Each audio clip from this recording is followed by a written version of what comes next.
ทุกคนเนาะมีแต่แดดนี่แย่หูแย่ตาแย่อย่างอื่นให้แน่ก็ใครอีกดอกคนแถว ผมก็นอนตากมันแย่นะแล้วอย่าให้คนเท่านี้แย่ให้จักบาท2 บาท เอาเบิ่งใส่โอ้ยลูกค้าขาวมาให้บ่าวสุกเบิ่งมันนั่นบ่าวสุกจะว่าเป็นจังไดสุดพอซื้อเสื้อใหม่นี่งามบ่จ้ะ สวัสดีดอกนะเนาะงามเลยนี่หมายว่ามันเขาหมดเขาส่งดีนะพอดีตุกตุกปุกเลยลองเบิ่งแล้วบ่ลองเอาข่อย อย่ามารูปนะ จะเคยลองเอาอยู่น้ำ เอาอีช่างไหน เคยลองอยู่บ่อยู่น้ำนี่นะเอากลับสบายดีเบอร์สู่ผู้สู่คนเนาะยินดีต้อนรับเข้าสู่2น้องโบสาราไต่ทุกคนเลยมื้อนี้มาหาบ่าวสุกเป็นรอบที่2แล้วทุกคนเลยมื้อเสาร์นี้ก็มาหาเพิ่นเนาะนี่ก็เป็นสวงบ่ายๆก็มาหาบ่าวสุกอีกทุกคนเลยแต่ว่ามาสุดนี้แตกตัวมาอ่อยบ่าวสุกทุกคนว่าจะได้ผ่านอยู่บ่สุดนี่มาอ่อยบ่าวสุกเนาะมื้อนี้เนาะปุ๊เพิ่นอยู่เพิ่นทุกคนเลยสิมาให้บ่าวสุกเพิ่นจัดให้อยู่น้องน้ำนี่เพิ่นสิว่าจะได้เด้เนาะสิลองมาขอเพิ่นทุกคนเอ้ยเพิ่นสิให้บ่อันนั้นเพิ่นก็บ่สนมุกสนใจอีกมาแตกโตมาปานนี้ยังสิบ่สนใจอยู่บ่นั่นทุกคนเอ้ยปุ๊เพิ่นจะเฮ็ดอีหยังอยู่ทางฝั่งนั้นทุกคนเอ้ยเดี๋ยวเฮาสิเข้าไปหาเพิ่นก่อนเนาะไปปุ๊ทุกคนเอ้ยพวกเราเฮ็ดอีสังทางฝั่งนั้นเลยสิยามไปหาเพิ่นนี่ก็ส่วนบ่าวสุกเนาะมีครบทุกอย่างเลยทุกคนเอ้ยนี่เป็นยำแหลงซื่อๆเนาะถ้าว่ายำพ่นนี่โอ้ยเขียวงามอุ้มทุ่มเลยทุกคนเอ้ยว่าสีไข่เราหน่อใหม่ก็มีเนาะเป็นเห็ดอีสังเด้บ่าวสุก ยัง เห็ดอีหยังถ้าละเขาเมื่อเนาะแต่เช้าพุ่นเนาะ เขาจะเมื่อเลย เห็ดหยังล่ะ ไม่แย่ท้ออยู่ไหน แง่ท่อโอ้ยแง่ท่อพุ่นนะทุกคนเอ้ย พอมันสั้นเอากระปุกออก แง่แต่ท่อหันบ่อยากแง่ข่อยเนี่ยบ่ บ้านแม่นาง ฮะ เอามานางสิแย่ให้ มาเอาสิเอาหยังล่ะแง่ เอามาอย่างเงี้ย บ่แล้วพอสิอยากได้ใหม่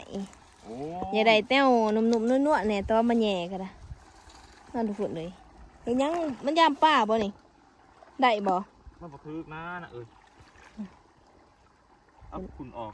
อืม แย่ท้อแล้วมันสั้น เป็นมันยามก็มีปูมีป่าทุกคนเลยน้ำมาไหลเขานองเพิ่นเนาะอู้หอนๆจะสีใต้จะลงอาบเด้เนาะ โอ้ลงกันแล้วนะเป็นได้ ลงได้บ่ โอ้ กูยานป้าจะตาย โอ้มันมีใต้ลิ้น โอ้แม่นลงไปเล่นไปกวนมันตาย ว้าวลายปนีสิจ้า บ่แม่นสิวาน ลายไงลายได้เป็นนัน ของข่อยก็เป็นซีมินต์บรรณาหนาบ่ได้หลายกูสิป้าตายหาว่าอู้นอนทุกคนเอ้ย เอาแล้วขาดบ่บริค่ะ ขอสู้เพิ่นมาเอานี่เอาทุกคนโอ้ยแดดเดี๋ยวลงเล่นน้ำเด้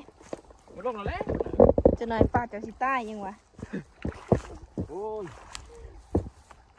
เป็นเมื่อเราเขามาแต่ บ่สู้เพิ่นมาตั้งแต่เสาร์ทุกคนวันเสาร์นี่ก็มาเล่นน้ำเพิ่นเนาะนี่ก็มาหาเพิ่นอีกแต่ว่ามื้อนี้พิเศษมัน 2 บ่ายนี้พิเศษได้บ่สุกเอ้ย โอ้เรามีกระทงมาไม่ได้กระทงมาง ามบ่ฮะ ว่าเลี้ยงงูนี่โอ้มือ เป็นอยู่น้ำเบิดมื้อทุกคนเลยมันว่าอยากลงเล่นน้ำไปบ่สู้ลงเล่นน้ำนำกัน มันน่ะ บรรยากาศหอนๆจังซี่เนาะเดี๋ยวนั่งเล่นน้ำกันก่อนเล็กๆน้อยๆเดี๋ยวเราจะไปหาหยังเห็ด ชื่อแนมเย็นมากินแน่ถ่ายคลิปหมูโอ้ อยากกินหยังล่ะ แนมเย็น คือบ่บอกว่าอยากกินหยัง โอ้ถ่ายกูบอกว่ามาถ่ายคลิปบริบอกยังมา ไปสิหูว่าเจ้าอยากหยังข่อยก็คิดว่าเจ้าอยากข่อยนะข่อยก็มาหาเจ้าตัวเป่า เอาเนี่ยบ่าวโอ้ย ลี่น่ะแหละกินข่อยแทนก็ได้สิอยากหยังนั่นลงสิทำนี่เหมือนเนาะสิทำบ่สุก มันหนึ่งเขาทำคลิปกับถ่าย ว่าเพิ่นอยากกินซังเจะอยากกินหยังบ่สุก โอ้เนี่ยโอ้น้ำส้มน้ำว่าน ฮะ เอาน้ำส้มน้ำว่านน้ำมากินเย็นๆ บ่อยากกินบ่หอย บ่ยากมาบ่มา หอยกิบกี่ โ อยากบ่ บ่ยากนั่นน่ะ เป็นหยัง หอยสลอกสลีก็บ่ยากเฮา หอยกีบกี่หอยใหม่ๆสดๆโดด บ่มักกิน เด็ดแย่ตากี่ทุกคนเอ้ย บัดหนาวก็หนาวจนว่าอีหยังอันหยับมานี่นาย แดดมันแย่ตาโอ้ย โอ้ เป็นหว่ากันเนาะ เดี๋ยวมันทาง แดง ตาก็ว่า นี่ ทางตานี่มันแหย่ตา อันว่าเอาจะมาเป็นตะพัง โอ้ย ก็มันแย่เนาะทุกคนเนาะมีแต่แดดนี่แย่หูแย่ตาแย่อย่างอื่นให้แน่ก็ใช่อีดอกคนแท้ พวกมันนอนตากมันแหย่นะแล้วอย่าให้คนเทานี้แย่ให้จักบาท2 บาท เอาเบิ่งใส่โอ้ย ลูกค้าขาวมาให้บ่าวสุกเบิ่งมันบ่ได้มาโซ่ให้เราเบิ่งลายมือแล้วทุกคนเลย โอ้ม ยานวันยานเพิ่นกินหอดค่าขาวคือข่อยเนาะนั่นบ่าวสุกจะว่าเป็นจังไดสุดพอซื้อเสื้อใหม่นี่งามบ่จ้ะ สวัสดีดอกนะเอ้ย เนาะงามเลยนี่หมายว่ามันเขาหมดเขาส่งดีนะพอดีตุกตุกปุกเลยเนาะ อินง่าย มาให้เปิดในมือเบิ่งดีนะโอ้ ข่อยให้เจ้าเบิ่งเสื้อนี่งามบ่จ้ะ งามนี่นะก็ว่าแล้วข่อยนี่เลือกบ่ผิดต้องงามอยู่แล้วก็สุเพิ่นออกมาหน้าตั้งแต่เช้าๆไปทุกคนเลยเพิ่นมาเบิ่งว่าเบิ่งกล้วยเพิ่นเนาะเพิ่นก็เป็นรอบที่2แล้วมาหาเพิ่นมื้อนี้เพิ่นอยากกินน้ำส้มน้ำหวานเพิ่นว่าบ่มีดอกน้ำส้มน้ำหวานไผสิได้ซื้อมา โอ้เมื่ แต่ว่า อยเมื่อยเนี่ยอยากกินแนวหวานๆเย็น กินข่อยแทนก็ได้สิหาแต่กินอีสัง โอ้โห เพิ่นว่า จะมาลูกแกลูกการนะ เนาะทุกคนเลย น่าโอ้ กินข่อยนี่ก็มีแห้งคือกัน กินข่อยนี่สำคืนสวรรค์สันซองพุ่นล่ะทุกคนเลย คนสันเกตกันยังพอว่าเราสันซองไปอีกสัง อ้าว ก็ไม่เมื่อยมันก็เฮาก็เฮ็ดได้สำนั้นแหละแม่นบ่ล่ะจักคืนจักโมงไม่เมื่อยจังซี่ก็ได้น้ำร้อนๆจังซี่น้ำคือสิเย็นดีเนาะบ่สุกเอ้ย โอ้อีน่าไอ้สำเด็กน้อยอัลโลก็มันเย็นน่ะน้ำมันไปเว่า ไปบ่ลงไปเล่นน้ำ มันหนาไปจักในน้ำโอ้ลงไปมันก็หนาว สิหนาวอีหยังก็เย็นแต่ว่าจะเคยลองเอาอยู่บ่อยู่น้ำนี่ เอาอีช่างอีน่า เคยลองอยู่บ่อยู่น้ำนี่นะ ลองอีหยังอันนี้น่าอันนี้โอ้ยลองลงก็ลองอยู่ดอก นั่นแหละลอกอันนั้นแหละแบบว่าผู้หญิงกับผู้ชายเขาอันนั้นนะเคยอยู่บ่มันคือสิผักดีเนาะแบบตบตับนี่กับน้ จักโอ้เพื่อนนะเอ้ย ำบ่เคยบ่บ่อยากลองนี่บ่ซะแต่ว่าบรรยากาศแห่งหอนี่เหือออกเหือเอกบ่ได้โอ้นุ่มเปียกบ่ละเหือออก โอ้ยนะเอ้ยอันว่ามัน พาเขา แนว ไป ว่า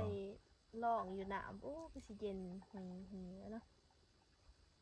เนาะ หมดแนวเว้าโอ้ก็อีน่ามันจะไปมวนมองได้ก็เปียกตัวอีน่าอันนี้ เปียกสิเปียกอีสังเปียกก็ยามันแหละขนาดเอาอยู่บกอยู่โขกก็ยังเปียก นอนทุกคนเลยอยากลองเบิ่งอยู่น้ำคือสิคักดีนะ แนวว่า ไปมันละบ่สุก มันหนาวนะสิบ่ลงน้ำด้วยนี่แปลว่าไปโอ้ สิหนาวอีสังลองลงไปเบิ่งนี่ว่ามันสิเป็นจังได มันก็เปียกแล้วว่าลงไปอันนี้น่าอันนี้ มันแหละแบบว่ามันสิผืดบ่หรือว่ามันสิคักบ่หรือว่ามันสิรู้สึกอีหยังอยู่บ่หั่นนะอยากลองเบิ่ง ไปบ่ลองเอาข่อย อย่ามารูปนะ ข่อยรูปจะได้เจ้าบ่ต้องรูปข่อยแต่ว่าสิเฮ็ดละเฮ็ดโลดต้องมารูปจังซี่ มันพิบัติลงอยู่หนองอยู่น้ำโอ้บ่เป็นบ่าว ก็ลองเบิ่งเนาะว่ามันสิคักสำใดนี่แข็งหอนนุ่มก็เปียกว่าเลยมันหอนลายไม่น่าบาสุก